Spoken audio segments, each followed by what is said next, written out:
Nagagawa mo bang kamay ay utusan ng ang kalat palagay sa basurahan?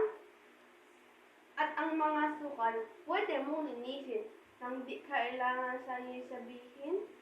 Magagawa mo bang itikam ang bibig, makinig sa guro o isip pa rin? Pakinggan ang kuro-kuro talakayan upang karangalan tuluyang makamtan. Magagawa mo bang umayos sa pila, sa silid-aralan, maging sa kantina? Sa iyong pagpasok, ikaw ba'y maaga na hindi mahuli sa klase sa eskwela?